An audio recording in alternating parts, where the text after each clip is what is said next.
Hello friends, कैसे हैं आप सब। उम्मीद करते हैं आप सब अच्छे होंगे।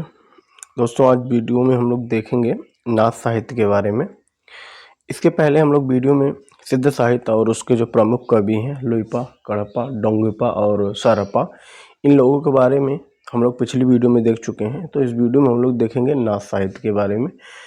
ठीक, तो आइए शुरू करते हैं। सर्वप्रथम हम लोग यह देखते हैं कि नाथ साहित्य कहते किसे हैं। ठीक, यानी जो नाथ साहित्य है वो कहते किसे हैं। तो आइए देखते हैं कि आदिकाल में भगवान शिव के उपासक कवियों द्वारा जिस साहित्य की रचना की गई उसे नाथ साहित्य कहते हैं। अर्थात जो आदिकाल था उसमें भगवान शिव के जो उपासक कवि थे उन्होंने जिस प्रकार की रचनाएं या जो रचनाएं की वह रचना नाथ साहित्य के नाम से जानी जाती है। अब हम लोग आगे देखेंगे कि नाथ कौन थे, यानी जो नाथ थे वो थे कौन। इसमें है कि सिद्धों की भोग विलासिता के कारण जो लोग सिद्धों से अलग हो गए नाथ कहलाए। अब देखिए, जो सिद्ध साहित्य था वो क्या था, उसमें भोग विलासिता बहुत ज़्यादा थी। वो लोग क्या करते थे, मांस मदिरा, स्त्रियों के साथ रहना उठना बैठना और वामाचार पद्धति, उलटवासियों का प्रयोग, ये सब उनकी क्या थी, अनेक बुराइयां थी। इन सब बुराइयों से आहत होकर जो सिद्ध उनकी शाखा से क्या हो गए, अलग हो गए। वो एक अलग मार्ग अपनाए और एक अलग धर्म का मार्ग अपनाए, जिसे नाथ साहित्य के नाम से जाना जाने लगा। अब हम लोग आगे देखते हैं इसमें कि नाथों की उत्पत्ति, यानी जो नाथ हैं वो आए कैसे। अभी हमने आपसे बताया कि जो सिद्ध हैं उन्हीं से अलग होकर नाथ आए। तो देखिए, जो सबसे पहले बौद्ध धर्म, देखिए अब जो बौद्ध धर्म था वो दो शाखाओं में बट गया, एक हीनयान और महायान। अब जो महायान था वो ब्रजयान में बटा और जो ब्रजयान से उससे सिद्ध बने और सिद्धों से क्या बने, नाथ बने। तो इस तरह नाथों की उत्पत्ति हुई है। अब हम अगला पॉइंट इसमें देखेंगे कि नाथ पंथ का प्रवर्तक। यदि नाथ पंथ के प्रवर्तक की बात करेगा तो मच्छेंद्र नाथ आएंगे। ठीक, अब देखिए, जो नाथ साहित्य है सर्वप्रथम सिद्ध साहित्य से अलग होने का विचार जो सर्वप्रथम अगर किसी के मन में आया तो वो मच्छेंद्र नाथ थे। इसीलिए जो नाथ पंथ का जो प्रवर्तक की अगर बात करते हैं या ये पूछा जाए कि नाथ साहित्य का दार्शनिक संस्थापक कौन था, तो वो मच्छेंद्र नाथ थे, क्योंकि सर्वप्रथम उन्हीं के मन में ये विचार अलग होने का आया था। अब इसमें अगला पॉइंट है कि नाथ संप्रदाय का दार्शनिक संस्थापक मच्छेंद्र नाथ था। जो बात हमने आपको बताई वो बात ही नीचे लिखी है। अब अगला पॉइंट इसमें है कि नाथ साहित्य के प्रवर्तक। अगर प्रवर्तक की बात करेगा जो नाथ साहित्य है तो गोरखनाथ आएंगे। आप जानते हैं कि जो नाथ साहित्य में यदि सर्वाधिक प्रसिद्धि किसी की हुई है तो वो गोरखनाथ है, और उन्हीं के कारण जो नाथ संप्रदाय है वो काफ़ी चर्चित और प्रसिद्ध रहा। अब इसमें आगे हम देखेंगे कि नाथ साहित्य के वास्तविक संस्थापक की बात करेगा तो भी गोरखनाथ आएंगे। ठीक, अब हम लोग आगे चलते हैं। आगे इसमें देखेंगे नाथों का समय। तो नाथों का समय डॉक्टर रामकुमार वर्मा ने नाथों का समय 12वीं से 14वीं शताब्दी माना है, जो कि ये क्या है, सार्वमान्य मत है। यानी आपसे अगर नाथों का समय पूछेगा तो आप 12वीं से 14वीं शताब्दी बताएंगे।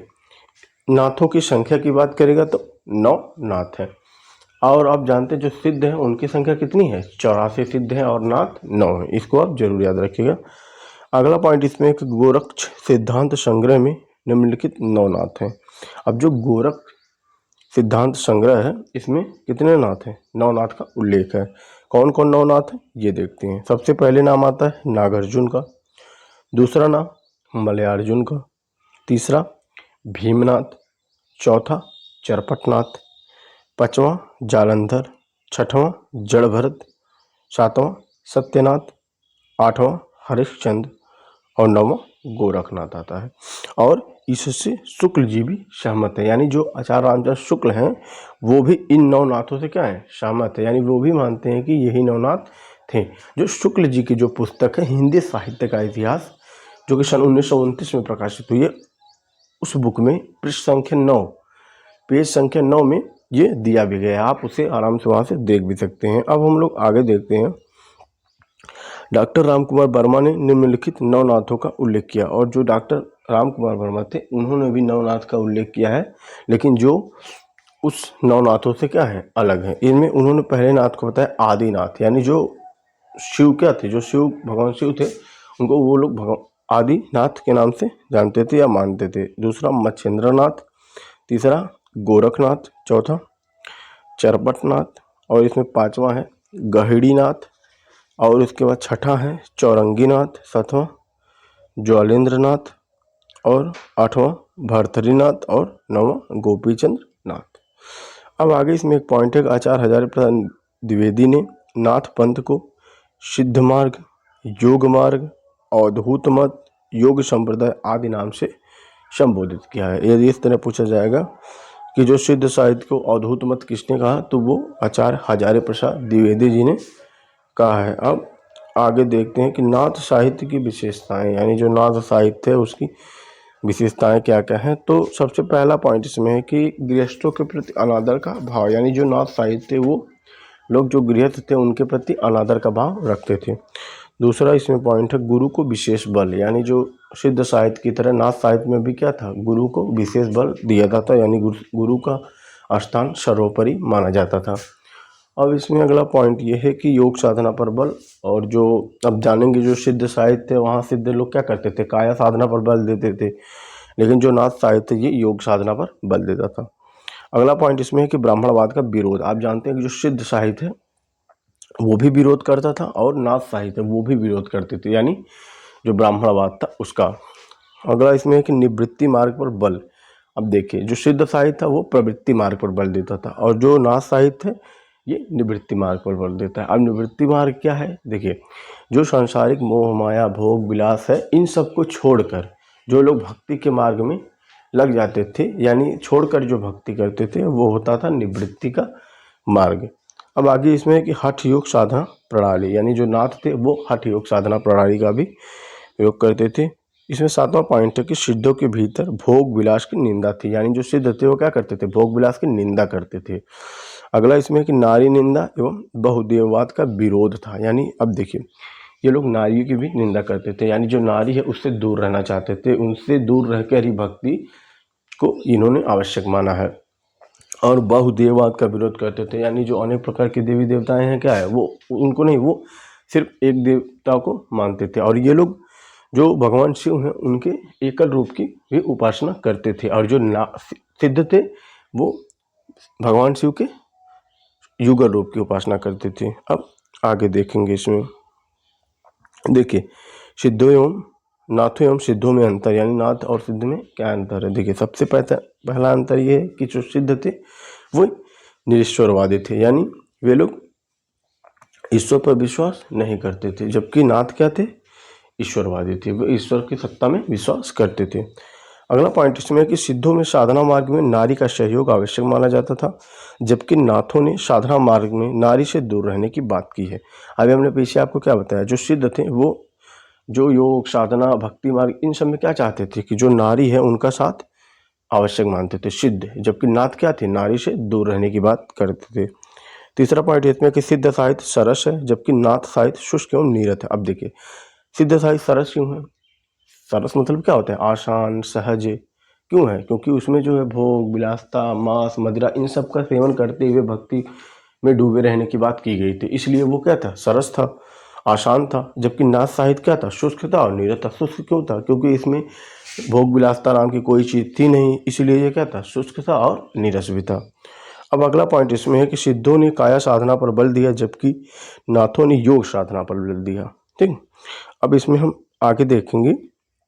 देखिए जो सिद्ध और नाथ हैं उनमें समानताएं क्या हैं, हमने अंतर देख लिया, अब हम देखेंगे समानताएं क्या है, क्योंकि सिद्धों से ही नाथ अलग हुए हैं तो कुछ न कुछ तो समानताएं जरूर रही होंगी। तो सर्वप्रथम पहली समानता यह है कि दोनों ने गुरु को विशेष महत्व दिया, यानी जो सिद्ध और नाथ हैं दोनों जगह गुरु का विशेष आदर होता था। अगला पॉइंट इसमें है कि दोनों ने ब्राह्मणवाद का विरोध किया। अभी हमने पीछे भी बताया कि जो दोनों थे वो लोग ब्राह्मणवाद का क्या करते थे, विरोध करते थे।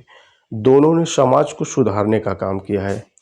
चौथा पॉइंट इसमें है कि दोनों ने जाति वर्ण व्यवस्था का भी विरोध किया है। ठीक, अब आगे हम लोग देखेंगे इसमें कि नाथ संप्रदाय के संबंध में आलोचकों के कथन, यानी जो आलोचक हैं उन्होंने क्या कहा है नाथ साहित्य के बारे में। आइए देखते हैं। सर्वप्रथम पहला कथन है कि नाथ पंथ सिद्धों की परंपरा का ही विकसित रूप है। ये कथन है राहुल सांकृत्यायन का, यानी राहुल सांकृत्यायन ने क्या कहा कि जो नाथ पंथ है वो सिद्धों की जो परंपरा चल रही थी उसी का एक विकसित रूप है। यानी सिद्ध में जो लोग भोग विलासिता में रहते थे उसी से अलग होकर भोग विलासिता को त्याग कर जो लोग आगे बढ़े वो नाथ कहलाएं। तो वही ये राहुल संस्कृतान कह रहे हैं। अब अगला इसमें है कि नाथों की सबसे बड़ी कमजोरी इनका रूखापन एवं गृहस्थ के प्रति अनादर का भाव है। ये पॉइंट काफ़ी इंपॉर्टेंट है परीक्षा की दृष्टि से, कई बार ये पूछा गया है। जो नाथ थे उनकी सबसे बड़ी कमजोरी क्या थी? तो उनकी सबसे बड़ी कमजोरी क्या थी? रूखापन और गृहस्थ के प्रति अनादर का भाव, क्योंकि वो लोग इन सब चीज़ों से क्या रहते थे? दूर रहते थे, इसलिए उनके स्वभाव में थोड़ा सा रूखापन था। नाथों के स्वभाव में रूखापन था, सिद्धों की अपेक्षा बहुत ज़्यादा था। अब अगला पॉइंट इसमें है कि सिद्धों का वाम मार्गी भोग प्रदान योग साधना की प्रतिक्रिया स्वरूप आदिकाल में नाथपंथियों की हठ योग साधना प्रारंभ हुई। ये कथन है डॉक्टर नगेंद्र का।